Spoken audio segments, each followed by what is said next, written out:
Broccoli খাবেন না, বড় বড় হোটেল রেস্টুরেন্টগুলোতে ব্রকলি দিয়ে এমন এক জিনিস বানিয়ে হাজার হাজার টাকা বিক্রি করছে যা দেখে আপনার চোখ কপালে উঠে যাবে। বাজার থেকে ব্রকলি কিনে আনার আগে এই ভিডিওটি একবার দেখুন, তাহলে আপনার হাজার হাজার টাকা বেঁচে যাবে। এটি দেখার পর আপনি আর কোনোদিনও হোটেল রেস্টুরেন্টে যেতে চাইবেন না। এটার জন্য প্রথমে আমাদের দরকার হবে একটা ব্রকলি। আমি এখানে একটা ব্রকলি নিয়ে নিয়েছি। প্রথমে ডাটাটাকে একটা ছুরি দিয়ে কেটে নিচ্ছি। এবার মাঝ বরাবর ভাগ করে নিচ্ছি। দুই ভাগ করে নেওয়ার পর একটা ভাগ আমি সাইডে রেখে দিব। এখন আরেকটা ভাগকে আমি ছুরি দিয়ে আস্তে আস্তে কুচিয়ে নিব। উপরের যে ফুলের জায়গাটা রয়েছে শুধু সেই জায়গাটাই আমাদের দরকার হবে। আমি যেভাবে ছুরিটাকে ঘুরাচ্ছি ঠিক সেভাবেই কিন্তু ছুরিটা উপর থেকে নিচে ফালালে এরকম করে গুড়ি গুড়ি হয়ে যাবে। হয়েছে, আর করতে হবে না। এই কুচিগুলোকে এখন আমি একটা বাটির মধ্যে নিয়ে নিচ্ছি। বাটিটা এখন এক সাইডে রেখে দিচ্ছি। এখন আমাদের প্রয়োজন হবে ডিম। আমি একটা বাটিতে 3টা পরিমাণের ডিম ভেঙে নিচ্ছি। আপনারা যতগুলো ইচ্ছা ততগুলো ডিম কিন্তু ব্যবহার করতে পারেন। এখন ডিমের কুসুমগুলোকে আমি হাত দিয়ে এভাবে ছাড়িয়ে আলাদা আলাদা 3টা পাত্রে 3টা ডিমের কুসুমকে রেখে দিচ্ছি। কাজটা খুবই সাবধানে করতে হবে, ডিমের কুসুম ভেঙে গেলে কিন্তু চলবে না। এবার যে ডিমের সাদা অংশটা রয়েছে সেই সাদা অংশটাকে আমি একটা কাঁটা চামচের সাহায্যে ভালোভাবে ফিটে নিচ্ছি ফেনা ফেনা হওয়া পর্যন্ত।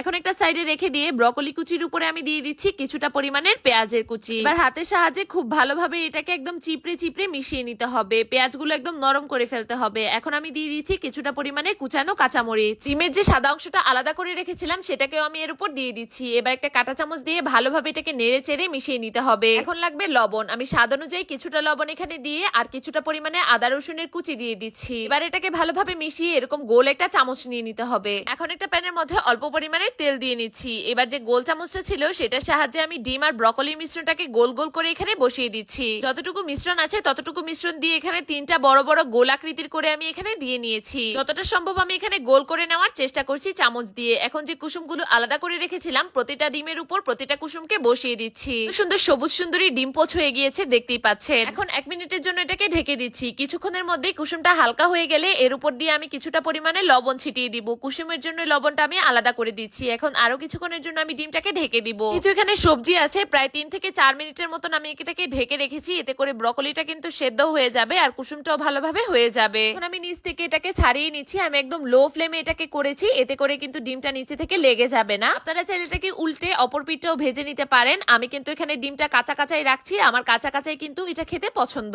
দেখতেই পাচ্ছেন কত সুন্দরভাবে তৈরি হয়ে গিয়েছে। এরকমই একটা ডিম পোচ কিন্তু বড় বড় 5 স্টার হোটেলগুলোতে হাজার হাজার টাকা দিয়ে আমাদের কাছে বিক্রি করে খাওয়াচ্ছে। তো এটা তৈরি করতে মাত্র আমাদের লাগবে একটি ডিম আর একটা ব্রকলি। আমাদের বাচ্চারা ডিম আর সবজি খেতে চায় না, তারাও কিন্তু এভাবে আপনাদের বাচ্চাদেরকে সবজি খাওয়াতে পারবে। এখন থেকে বাচ্চাকে জোর করে ব্রকলি না খাইয়ে এভাবে ডিমের সাথে খাওয়ান, আপনাদের বাচ্চারাও খাবে আর তারা বুঝতেও পারবে না তারা সবজি খাচ্ছে। আমার গত ভিডিওটিতে কমেন্ট করেছিল টুম্পা আক্তার নোয়াখালী থেকে। আপনাকে অনেক অনেক ধন্যবাদ। আপনারা কে কোথা থেকে দেখছেন জানাতে কিন্তু ভুলবেন না। আর এরকম সব নিত্য নতুন টিপস পেতে আমার পেজটি ফলো করে আমার পাশেই থাকুন। ধন্যবাদ।